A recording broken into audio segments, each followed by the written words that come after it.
ಶ್ರೀ ಗುರುಭ್ಯೋ ನಮಃ. ಯೋಂತಃ ಪ್ರವಿಶ್ಯ ಮಮ ವಾಚಮಿಮಾಂ ಪ್ರಸುಪ್ತಾಂ ಸಂಜೀವಯತ್ಯ ಕಿಲ ಶಕ್ತಿಧರ ಸ್ವಧಾಮ್ನಾ ಅನ್ಯಾಂಶ್ಚ ಹಸ್ತಚರಣ ಶ್ರವಣತ್ವಗಾಧೀನ್ ಪ್ರಾಣಾನ್ ನಮೋ ಭಗವತೆ ಪುರುಷಾಯ ತುಭ್ಯಂ. ಜನ್ಮಾದ್ಯಸ್ಯ ಯತೋನ್ಮಯಾದಿತರತಶ್ಚಾರ್ಥೇ ಸುವಿಜ್ಞಸ್ವರಾಟ್ ತೇನೇ ಬ್ರಹ್ಮ ಹೃದಯ ಆದಿಕವಯೇ ಮುಖ್ಯಂತಿ ಯಂ ಸೂರಯಃ ತೇಜೋ ವಾರಿಮೃದಾಂ ಯಥಾ ವಿನಿಮಯೋ ಯತ್ರ ತ್ರಿಸರ್ಗೋ ಮೃಷಾ ಧಾಮ್ನಾ ಸ್ವೇನ ಸದಾ ನಿರಸ್ತಕುಹಕಂ ಸತ್ಯಂ ಪರಂ ಧೀಮಹಿ. ಭಗವಂತನಿಗೆ ನಮಸ್ಕರಿಸುತ್ತಾ ಭಾಗವತದ ತಿರುಳನ್ನ ಸ್ವಲ್ಪ ಸ್ವಲ್ಪವಾಗಿ ಪ್ರತಿದಿನ ಕೂಡ ನಾವು ಹೆಚ್ಚೆಚ್ಚು ಕುಡಿದಾಗ ಸಾಕಪ್ಪ ಇದು ಅಂತ ಕಾಣಿಸ್ಬೋದು. ಯಾಕೆಂತ ಹೇಳಿದ್ರೆ ನಮ್ಮ ದೇಹ ಅಂತ ಹೇಳಿದ್ರೆ ಪಾಂಚಭೌತಿಕವಾದಂತಹ ವ್ಯವಸ್ಥೆ ಇರುವಂತಹದ್ದು. ಅದು ಎಲ್ಲವನ್ನು ಒಗ್ಗಿಕೊಳ್ಳುವುದಿಲ್ಲ. ಆ ಒಗ್ಗಿಕೊಳ್ಳುವ ಪ್ರಯತ್ನ ಮಾತ್ರ ನಮ್ಮಲ್ಲಿ ಇರಬೇಕು. ಅಂತಹದ್ದನ್ನ ನಾವು ಪ್ರತಿ ದಿವಸ ಸ್ವಲ್ಪ ಸ್ವಲ್ಪವಾದ್ರೂ ದೇವತಾ ವಿಷಯಗಳನ್ನ ತಿಳ್ಕೊಂಡು ನಮ್ಮ ಜೀವನದ ದಾರಿಯನ್ನ ಸುಗಮವಾಗಿಸಲು ಆ ದೇವರಲ್ಲಿ ಪ್ರಾರ್ಥನೆ ಮಾಡುವಂತಹದ್ದು. ಅಂತ ಅದರಲ್ಲಿ ಭಾಗವತದ ಚಿಂತನೆ ಮಾಡ್ತಾ ಪ್ರಥಮ ಸ್ಕಂದದ ವ್ಯವಸ್ಥೆಗಳನ್ನ ವ್ಯಾಸರು ಯಾವ ರೀತಿಯಲ್ಲಿ ಹೇಳಿದ್ದಾರೆ, ಅದನ್ನು ಯಾವ ರೀತಿಯಲ್ಲಿ ಉಂಟು ಅಂತ ಆ ಶುಕಮುನಿಗಳು ಹೇಳಿರತಕ್ಕಂತಹ ಪರೀಕ್ಷಿತ್ ರಾಜನಿಗೆ ಹೇಳಿರತಕ್ಕಂತಹ ವ್ಯವಸ್ಥೆಗಳನ್ನ ನಾವು ಸ್ವಲ್ಪ ಸ್ವಲ್ಪವಾಗಿ ತಿಳ್ಕೊಳ್ಳಿಕ್ಕೆ ಪ್ರಯತ್ನ ಅಂತ ಇಲ್ಲಿ ನಿನ್ನೆ ಆ ಭೀಷ್ಮನಿಗೆ ಅನುಗ್ರಹ ಮಾಡಿರ್ತಕ್ಕಂತಹ ವ್ಯವಸ್ಥೆಗಳನ್ನು ಹೇಳ್ತಾ ಈಗ ಪುನಃ ಭಗವಂತ ತನ್ನ ಆ ಪಾಂಡವರೊಂದಿಗಿದ್ದ ಸಹವಾಸವನ್ನ ಬಿಟ್ಟು ತಾನು ವೈಕುಂಠ ಲೋಕಕ್ಕೆ ಹೋಗ್ಲಿಕ್ಕೆ ವ್ಯವಸ್ಥೆ ಆಗ್ತಾ ಉಂಟು. ಅದನ್ನ ಹಸ್ತಿನಾವತಿಯಲ್ಲಿ ಅಲ್ಲಿರ್ತಕ್ಕಂತಹ ನಾಗರಿಕರು ಎಲ್ಲ ಉಳೋ ಅಂತ ಅಳ್ತಾ ಇರ್ತಾರಂತೆ. ಆದ್ರೆ ಯಾರು ಕೂಡ ಕಣ್ಣೀರನ್ನ ಸುರಿಸುವುದಿಲ್ಲ. ಎಲ್ರಿಗೂ ಕಣ್ಣೀರು ಬರ್ತಾ ಉಂಟು, ಆದ್ರೆ ತಡೆ ಹಿಡಿತಾರಂತೆ. ಯಾಕೆ ಅಂತ ಹೇಳಿದ್ರೆ ಭಗವಂತ ಕೃಷ್ಣನಿಗೆ ಹೋಗುವಾಗ ನಾವು ಕಣ್ಣೀರಿಟ್ರೆ ಅದು ಅಮಂಗಲ ಅಂತ ಉಂಟು. ಆದ್ರಿಂದಾಗಿ ಅವರು ಯಾರು ಕಣ್ಣೀರನ್ನ ತಡೆದುಕೊಂಡು ಅವರು ಆ ಭಗವಂತನ ವಿರಹವನ್ನ ಅವರು ತುಂಬಾ ದುಃಖದಿಂದ ಎದುರು ನೋಡ್ತಾ ಇದ್ದರಂತೆ. ಯರೊಂದನ್ ಮುದ್ಗಲ ಬಾಷ್ಪಂ ಔತ್ಕಂಠ್ಯ ದೇವಕೀ ಸುತೆ ನಿರ್ಯಾತ್ಯಗಾರನ್ನೋ ಭದ್ರಂ ಇತಿ ಸ್ಯಾತ್ ಬಾಂಧವ. ಈ ರೀತಿಯಲ್ಲಿ ಅವರು ಯಾಕೆಂತ ಹೇಳಿದ್ರೆ ಅದನ್ನ ನೆರುಂದನ್ ತನ್ನ ಕಣ್ಣೀರು ಬರ್ತಕ್ಕಂಥದ್ದನ್ನ ಅದನ್ನ ತಡಿತಾ, ಆದ್ರೆ ಆ ದುಃಖವನ್ನು ತಡೆಯಲಿಕ್ಕೆ ಆಗ್ತಾ ಇರೋದಿಲ್ಲ ಅವರಿಗೆ. ಅಂತರೂ ಕೂಡ ಅದನ್ನ ಆ ಭಗವಂತನ ವಿಯೋಗವನ್ನ ಸಹಿಸ್ತಾ ಇದ್ದಾರೆ. ಇನ್ನು ದ್ವಾರಕೆಯಲ್ಲಿ ಇದು ಹಸ್ತಿನಾವತಿಯಿಂದ ಹೊರಡುವಾಗ ಈ ವ್ಯವಸ್ಥೆ, ದ್ವಾರಕೆಯಲ್ಲಿ ಕೃಷ್ಣ ಯಾವಾಗ ಬರ್ತಾನೆ, ಇನ್ನು ಸ್ವಲ್ಪ ಹೊತ್ತಲ್ಲಿ ಬರ್ಬೋದು ಅಂತ ಎದುರು ನೋಡ್ತಾ ಇರ್ತಾನೆ. ಅದರಿಂದಾಗಿ ಆ ಭಗವಂತನ ಕಾಂತಿ ಅಂತ ಹೇಳಿದ್ರೆ ನಿತ್ಯ ನೂತನವಾಗಿರ್ತಕ್ಕಂಥದ್ದು. ನಾವು ನೋಡ್ತೇವೆ ಪ್ರತಿದಿನ ಆ ಶ್ರೀಕೃಷ್ಣನನ್ನು ನೋಡ್ತಾ ಇದ್ದಾಗ, ಉಡುಪಿಯ ಶ್ರೀಕೃಷ್ಣನ ನೋಡ್ತಾ ಇದ್ದಾಗ ಎಷ್ಟು ಸಂತೋಷ ಆಗುತ್ತೆ. ಅವನ ಆ ಮುಗುಳು ನಗೆ, ಆ ವ್ಯವಸ್ಥೆಯಲ್ಲಿ ಆ ಅಲಂಕಾರಗಳಿರುವಂತಹದ್ದು, ಆ ಬಿಂಬ, ಆ ರೀತಿಯಲ್ಲಿ ವ್ಯವಸ್ಥೆಯನ್ನ ದೇವರು ಮಾಡಿಸ್ಕೊಟ್ಟಿದ್ದಾರೆ. ಅಂತಹದ್ದನ್ನ ನೋಡ್ಲಿಕ್ಕೆ ಎಷ್ಟು ಸಂತೋಷವಾಗಿರ್ತದೆ. ಆದ್ರೆ ಆ ಭಗವಂತನೇ ಸರಿಯಾಗಿ ಬಂದಾಗ, ಎದುರಿಗೆ ನಿಂತಾಗ ನಾವು ಏನು ಇರಬಹುದು ನಮ್ಮ ಮನಸ್ಸಿನಲ್ಲಿ, ಅಂತಹ ಒಂದು ವ್ಯವಸ್ಥೆಯನ್ನು ಅದನ್ನು ವಿಯೋಗ ಆಗ್ಲಿಕ್ಕೆ ಶ್ರೀಕೃಷ್ಣನ್ ನೋಡ್ತಾ ಮತ್ತೆ ಇಲ್ಲ ಅಂತ ಹೇಳುವಾಗ ಎಷ್ಟು ದುಃಖ ಆಗಿರ್ಬೋದು. ಹಾಗೇನೆ ತಿರುಪತಿಯ ಶ್ರೀನಿವಾಸನನ್ನು ನೋಡಿದ ಕೂಡ ಹಾಗೇನೆ ನಾವು ಅಂತಹ ದೇವರನ್ನು ಪುನಃ ನೋಡುವ ಅಂತ ಆಗ್ತದೆ. ಪಂಡರಾಪುರ ವಿಠಲನ್ನ ಅವನು ಕೂಡ ಹಾಗೇನೆ ನಾವು ನೋಡುವ, ಇನ್ನೂ ಒಂದ್ಸಲ ಹೋಗಿ ಅವನು ನೋಡಿ ಬರುವ ಅಂತ ಎಷ್ಟು ಜನ ಎಷ್ಟು ಸುತ್ತು ಬಂದು ಪ್ರತಿಯೊಂದು ದರ್ಶನ ಮಾಡ್ತಾ ಈ ರೀತಿಯಲ್ಲಿ ಮಾಡ್ತಾ ಇದ್ದಾರೆ. ಕೆಲವು ಕಡೆ ದರ್ಶನಕ್ಕೆ ಅವಕಾಶ ಇರುವುದಿಲ್ಲ, ಆದ್ರೂ ಕೂಡ ಒಂದ್ಸಲ ನೋಡಿರ್ತಕ್ಕಂತಹದ್ದನ್ನೇ ಪುನಃ ಮೆಲುಕು ಹಾಕ್ತಾ ಇರ್ತಾರೆ. ಅಂತಹ ಶ್ರೀಕೃಷ್ಣನನ್ನ ಹಸ್ತಿನಾಪುರದಿಂದ ಬೀಳ್ಕೊಡ್ತಾರೆ ಅಂತ ಹೇಳ್ತಾ ಉಂಟು ಭಾಗವತ. ಪುನಃ ಅವನು ನಿತ್ಯ ನೂತನ ಆಗಿರ್ತಕ್ಕಂತಹ ವ್ಯವಸ್ಥೆಗಳಲ್ಲಿ ಎಲ್ರಿಗೂ ಆನಂದವನ್ನು ಕೊಡತಕ್ಕಂತಹ ವ್ಯವಸ್ಥೆ. ಭಗವಂತ ನಮ್ಮೊಟ್ಟಿಗೆ ಇದ್ರೆ, ನಮ್ಮ ಹತ್ರ ಇದ್ರೂ ಕೂಡ ಹಾಗೆ ನಮಗೆ ಹೋಗಬೇಕಾದಂತಹ ಸಂತೋಷ. ಅಂತಹ ಭಗವಂತನ ಈ ಹಸ್ತಿನಾಪುರದಿಂದ ವಿಯೋಗ ಆದ್ರೂ ಕೂಡ ಅವನು ನಮ್ಮೊಟ್ಟಿಗೆ ಇರ್ತಾನೆ ಅಂತ ಚಿಂತನೆ ಮಾಡ್ತಾ ಇರುವಂತಹದ್ದು ಜನಗಳು ಎಲ್ಲ ಭಕ್ತ ಜನರು, ಹಾಗೇನೆ ಅವನ ವಿಶೇಷವಾದಂತಹ ಸಂಪರ್ಕ ಇರುವವರು ಅಂತ. ಇದನ್ನ ಮುಂದೆ ಆ ಭಾಗವತ ಹೇಳ್ತಾ ಉಂಟು. ಧೃತರಾಷ್ಟ್ರನಿಗೆ ವೈರಾಗ್ಯ, ದುರ್ಯೋಧನಾದಿಗಳ ನಾಶ ಆದ್ರೂ ಕೂಡ ಧೃತರಾಷ್ಟ್ರ ಇರ್ತಾನೆ. ಅವನಿಗೆ ವೈರಾಗ್ಯವನ್ನು ಹುಟ್ಟಿಸಬೇಕು, ಇನ್ನು ವಿಷಯ ಸುಖದ ಆನಂದವನ್ನು ಪಡಿತಾ ಇದ್ದಾನೆ ಅವನು. ಅದಕ್ಕೆ ಉಪದೇಶವನ್ನು ಮಾಡಬೇಕು ಅಂತ ವಿದುರನ್ನ ವಿದುರ ಹೋಗ್ತಾನೆ. ಅವನು ಹೋಗಿ ಧೃತರಾಷ್ಟ್ರನ ಎದುರಿಗೆ ನಿಂತಾಗ ಧೃತರಾಷ್ಟ್ರನ ನೋಡುವಾಗ ಅವನು ಆಲೋಚನೆ ಮಾಡ್ತಾನೆ, ತನ್ನ ಕಣ್ಣೆದುರಿಗೆ ತನ್ನ ಮಕ್ಕಳ ಸಂಹಾರ ಆದರೂ ಕೂಡ ರಾಜ್ಯ ಸುಖದಲ್ಲಿ ಮೈಮರೆತಿದ್ದಾನೆ ಇವನು. ವೈರಾಗ್ಯದ ವಾಸನೆ ಇಲ್ಲವಾಗಿದೆ ಇವನಿಗೆ. ಅಂತಹ ಧೃತರಾಷ್ಟ್ರ ಅವನಿಗೆ ಅಣ್ಣ ಆಗಿರ್ಬೇಕು. ಅವನು ಹೇಳ್ತಾನೆ, ನೀನು ಎಚ್ಚೆತ್ತುಕೋ, ಅಂತ್ಯಕಾಲದಲ್ಲಿ ವಿಷಯ ಭೋಗ ನಿನಗೆ ಒಳ್ಳೆದಲ್ಲ, ರಾಜ್ಯದಾಹವನ್ನು ಬಿಡು, ವಿರಕ್ತನಾಗಿ ಬದುಕು. ಆ ರೀತಿಯಲ್ಲಿ ಹೇಳ್ತಾ, ಕರಾಳ ಮೃತ್ಯು ನಿನ್ನನ್ನು ಆಕ್ರಮಿಸ್ತಾ ಉಂಟು, ಜಾಗೃತನಾಗಿರು, ನೀನು ವಿಷಯ ಸುಖಕ್ಕೆ ವಶವಾಗಬೇಡ, ಮುಕ್ತಿಯನ್ನು ಹೊಂದಬೇಕು, ಅದಕ್ಕೋಸ್ಕರ ನೀನು ಪ್ರಯತ್ನವನ್ನು ಮಾಡಬೇಕು. ನಮಗೆ ಯಾವುದು ಕೂಡ ಹಾಗೇನೆ, ಹೊಸ ಒಂದು ನಾಲಿಗೆಗೆ ಸಿಹಿಯಾದ ಪದಾರ್ಥ ಸಿಕ್ಕಿದ ಕೂಡಲೇ ಸಂತೋಷ ಆಗುತ್ತೆ. ಹಾಗೆ ಹೊಸ ಯುಗಾದಿ ಬಂದಾಗ, ಹೊಸ ಹಬ್ಬಗಳು ಬಂದಾಗ ನಾವು ನಲಿತೇವೆ, ಹೊಸ ಯುಗಾದಿ, ಹೊಸ ವರ್ಷ ಅಂತ. ನಿಜವಾಗಿ ನಾವು ತಿಳ್ಕೊಳ್ಳುವಂತದ್ದು ಏನು ಅಂತ ಹೇಳಿದ್ರೆ, ಯುಗಾದಿ ಬಂದ್ರು, ದೀಪಾವಳಿ ಇತ್ಯಾದಿಗಳು ಹಬ್ಬಗಳ ಹರಿದಿನಗಳು ಬಂದ್ರು ಕೂಡ ನಮ್ಮ ಆಯುಸ್ಸಿನ ಒಂದು ದಿನ ಮುಗಿದು ಹೋಯ್ತು ಅಂತ ನಾವು ತಿಳ್ಕೊಂಡಾಗ ಎಷ್ಟು ದುಃಖ ಉಂಟು. ಅದಕ್ಕೆ ದೇಹದ ಅಂತ್ಯ ಆಗುತ್ತೆ ಪ್ರತಿಯೊಬ್ಬರಿಗೂ ಕೂಡ.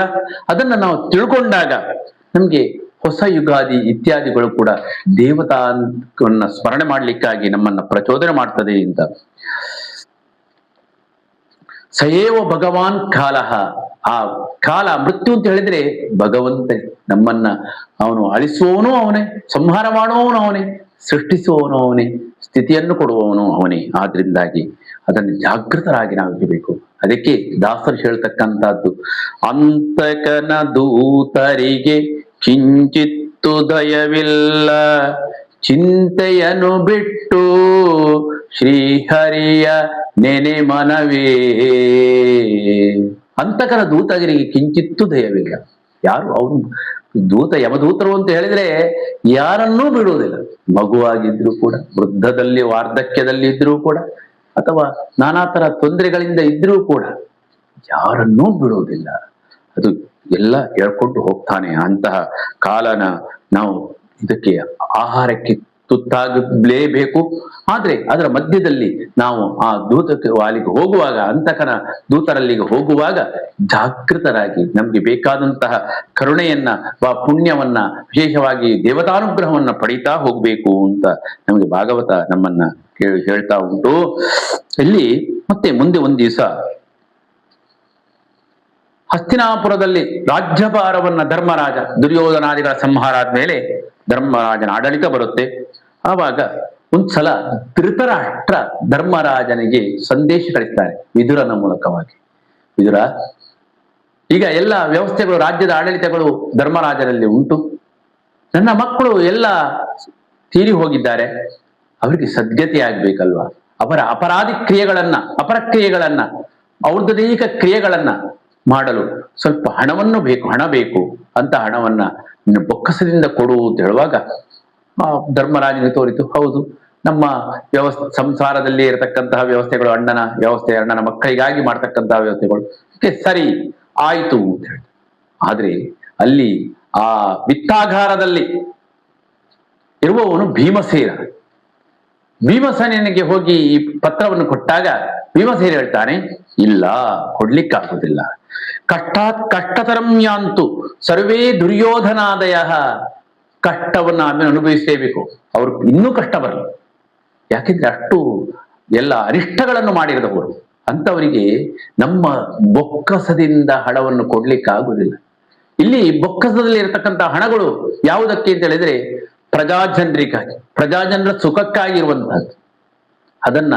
ಅದನ್ನು ಬಿಟ್ಟು ನಾವು ನಮ್ಮ ಸ್ವಂತ ಖರ್ಚಿಗೆ ಅದನ್ನು ಉಪಯೋಗ ಮಾಡಬಾರದು ಅಂತ ಒಂದು ಸಂದೇಶವನ್ನು ಕೊಡುತ್ತಾ ಅವನ ಮಾತನ್ನ ತಿರಸ್ಕರಿಸ್ತಾರೆ, ವಿದುರನ ಮಾತನ್ನ.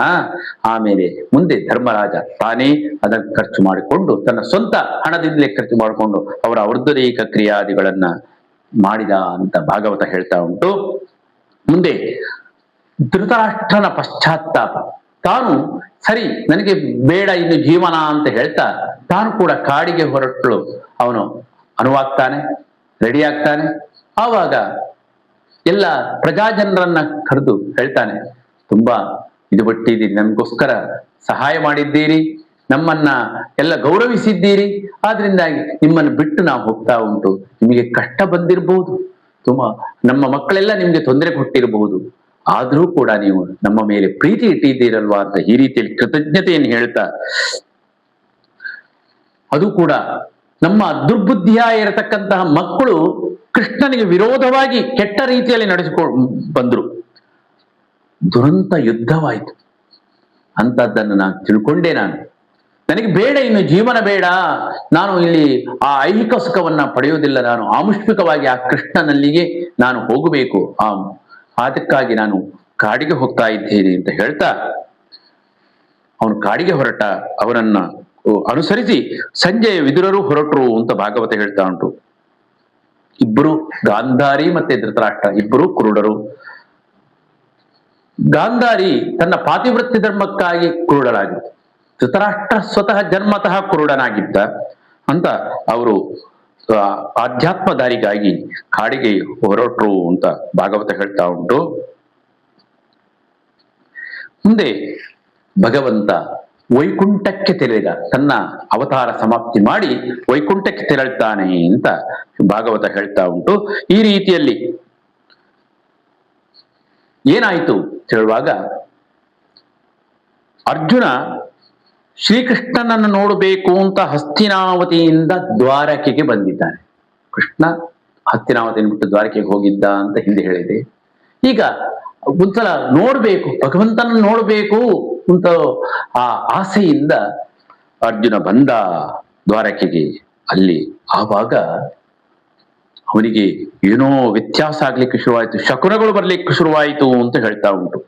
ಅದೇ ಶಕುನ ದುಸ್ವಪ್ನಾದಿಗಳು ಕೂಡ ಧರ್ಮರಾಜನಿಗೆ ಬಂತಂತೆ. ಅಂಗಗಳ ಸ್ಫುರಣವಾಗುವುದು, ಭೂಕಂಪವಾಗುವುದು, ಉತ್ಪಾತಗಳು ಬೀಳುವಂತಹದ್ದು, ದುಶ್ಶಕುನಗಳು ಈ ರೀತಿಯಲ್ಲಿ ಬಂದು ಈ ರೀತಿ ಆಗುವಾಗ ಧರ್ಮರಾಜ ಭೀಮಸೇನಲ್ಲಿ ಹೋಗಿ ಹೇಳ್ತಾನಂತೆ, ಈ ರೀತಿಯಲ್ಲಿ ನನಗೆ ಏನೋ ಒಂದು ತೊಂದರೆಗಳು ಕಾಡ್ತಾ ಉಂಟು, ಈ ಭಗವಂತ ಎಲ್ಲಿದ್ದಾನೆ, ಅವನನ್ನು ನೋಡ್ಬೇಕು ಅಂತ ಹೇಳ್ತಾನಂತೆ. ಆದ್ರೂ ಕೂಡ ಅರ್ಜುನ ಆ ಎದುರಿಗೆ ಆ ಸಮಯದಲ್ಲೇ ಬಂದಂತೆ. ಬಂದು ಏನಾಯ್ತು ಅರ್ಜುನ ಅಂತ ಧರ್ಮರಾಜ ಅರ್ಜುನಲ್ಲಿ ಕೇಳ್ತಾನೆ. ಕೇಳಿದು ಮನಸ್ಸು ಗಟ್ಟಿ ಮಾಡಿಕೊಂಡು ಒಂದು ಮಾತನ್ನು ಹೇಳ್ತಾನೆ. ಭಾಗವತ ಹೇಳ್ತಾ ಉಂಟು, ವಂಚಿತೋಹಂ ಮಹಾರಾಜ ಹರಿಣ ಬಂಧುರೂಪಿಣ ಏನ ಮೇ ಅಪಹೃತಂ ತೇಜ ದೇವ ವಿಸ್ಮಾಪನಂ ಮಹತ್. ದೇವ ವಿಸ್ಮಾಪನ ಆಯಿತು, ನಮ್ಗೆ ವಂಚಿತರಾಗಿದ್ದೇವೆ ನಾವು. ಭಗವಂತ ನಮ್ಮನ್ನು ಬಿಟ್ಟು ಹೋಗ್ತಾ ಇದ್ದಾನೆ, ನಮ್ಗೆ ನಮ್ಮ ಒಟ್ಟಿಗೆ ಇದ್ದು ಬಂಧುಗಳಾಗಿ ಇದ್ದುಕೊಂಡು ನಮ್ಮನ್ನು ಒಟ್ಟಿಗೆ ಸಲಹಿದ್ದಾನೆ ಅಂತ ಕೃಷ್ಣ ವೈಕುಂಠಕ್ಕೆ ಪರಂಧಾಮಕ್ಕೆ ಹೋಗ್ತಾ ಇದ್ದಾನೆ. ಅದನ್ನಾಗಿ ಶ್ರೀಕೃಷ್ಣನಿಂದ ರಹಿತರಾಗಿದ್ದೇವೆ, ಅದನ್ನ ನಮ್ಮ ತೇಜಸ್ಸನ್ನು ಅಪಹರಿಸಿಕೊಂಡು ಹೋಗಿದ್ದಾನೆ. ನಮ್ಮ ಶಕ್ತಿ ಎಲ್ಲವೂ ಉಡುಗಿ ಹೋಗಿದೆ. ಏನು ಆ ಕೃಷ್ಣ ನನ್ನೊಟ್ಟಿಗಿರುವಾಗ ದ್ರೌಪದಿ ಸ್ವಯಂವರದಲ್ಲಿ ನಾನು ಏನೆಲ್ಲ ಮಾಡಿದ್ದೇನೆ, ಹೇಗೆ ಅವಳನ್ನು ಪಡೆದಿದ್ದೇನೆ, ಕಾಂಡವನವನ್ನು ಯಾವ ರೀತಿಯಲ್ಲಿ ಅಗ್ನಿಗೆ ಕೊಡುವಂತೆ ಮಾಡಿದೆ ನಾನು. ಭೀಮಸೇನನ ಮೂಲಕ ಮಾಗಧನನ್ನು ಸೀಳಿದ್ದಾನೆ. ರಾಜಸೂಯಾಧ್ವರವನ್ನು ಮಾಡಿಸಿದ ಭಗವಂತನನ್ನು ಒಟ್ಟಿಗಿದ್ದುಕೊಂಡು ಕಾಡಿನಲ್ಲಿ 10,000 ಶಿಷ್ಯರೊಟ್ಟಿಗೆ ಊಟಕ್ಕೆ ಬಂದ ದುರ್ವಾಸರಿಗೆ ಸೊಪ್ಪು ತಿಂದು ಹೊಟ್ಟೆ ತುಂಬಿಸಿದ. ಈಶ್ವರನಿಂದ ಪಾಶುಪತಾಸ್ತ್ರವ ಕೊಡಿಸಿದ. ನನ್ನನ್ನು ಗಾಂಡೀವದಾರಿ ಅಂತ ಎನ್ನಿಸಿದ. ಕೌರವ ಸೇನಾಗಾರವನ್ನು ಕಾಡ್ಗಿಚ್ಚಿನಂತೆ ಸುಟ್ಟು ಬೂದಿ ಮಾಡಿದ. ಕುರುಕ್ಷೇತ್ರದಲ್ಲಿ ನನ್ನೆದುರು ಸಂಚರಿಸುವ ಮಹಾರಥಿಕರಾದಂತಹ ಕರ್ಣ, ದ್ರೋಣ, ಭೀಷ್ಮರೇ ಮೊದಲಾದವರ ಆಯುಷ್ಯ ಮನುಷ್ಯಗಳನ್ನು ಕೇವಲ ತನ್ನ ಚಕ್ಷುಸ್ಸಿನಿಂದಲೇ ಅಪಹರಿಸಿದ. ನನಗೆ ಸಾರಥಿಯಾಗುವ ಔದಾರ್ಯ ತೋರಿದ. ನಾನು ಉನ್ಮತ್ತನಾದಾಗ ಸಂದರ್ಭದಲ್ಲಿ ನನ್ನನ್ನ ಬೇರೆ ಬೇರೆ ರೀತಿಯಲ್ಲಿ ಅದನ್ನ ಹೇಳ್ತಾ ನನ್ನ ಉನ್ಮತ್ತತ್ವವನ್ನು ನೀಗಿಸಿದ. ನಮ್ಮ ಕೈ ಹಿಡಿದ, ಸರಳವಾದ ಮಾತಿನಿಂದ ನಮ್ಮನ್ನು ಓಲೈಸಿದ ಇಂತಹ ಭಗವಂತ ಶ್ರೀಕೃಷ್ಣನನ್ನು ನಾವು ಹೇಗೆ ಮರೆಯಲಿ ಅಂತ ಅರ್ಜುನ ಧರ್ಮರಾಜನ್ ಹೇಳುವಾಗ ಎಲ್ರಿಗೂ ಒಟ್ಟಿಗೆ ಸೇರಿ ಆ ವಿಷಯದ ಕೃಷ್ಣನ ಆ ವಿಯೋಗವನ್ನ ತಡಿಲಿಕ್ಕಾಗುವುದಿಲ್ಲ. ಅಂತಹ ಹರಿಕರುಣೆಯನ್ನು ನಾವು ಏನು ಯಾವ ರೀತಿಯಲ್ಲೂ ಅದನ್ನು ಸಮಾಧಾನ ಮಾಡ್ಲಿಕ್ಕಾಗುವುದಿಲ್ಲ. ಇನ್ನೂ ಬೇಕು, ಅವನು ನಮ್ಮೊಟ್ಟಿಗೆ ಇರಬೇಕು ಅಂತ ಈ ರೀತಿಯಲ್ಲಿ ಹೇಳುವಾಗ ಕಾಲದ ವ್ಯವಸ್ಥೆಯನ್ನು ಕೂಡ ನಮ್ಗೆ ತಿಳಿಸ್ತಾ, ಯಾರು ಎಷ್ಟು ಸಮಯ ಬೇಕಾದರೂ ಇರಬಹುದು, ಆದ್ರೆ ನಮ್ಮ ಆಯುಷ್ಯ ಮುಗಿದಾಗ ಎಲ್ರೂ ಹೋಗ್ಲೇಬೇಕು ಅಂತ ಎಂಬಂತ ವ್ಯವಸ್ಥೆಯನ್ನ ತನ್ನ ಅವತಾರ ಸಮಾಪ್ತಿಯಲ್ಲಿ ತೋರಿಸಿದ ಅಂತ ಭಾಗವತ ನಮ್ಮನ್ನು ಎಚ್ಚರ ಮಾಡ್ತಾ ಉಂಟು. ಶ್ರೀಕೃಷ್ಣ ಅರ್ಪಣಮಸ್ತು.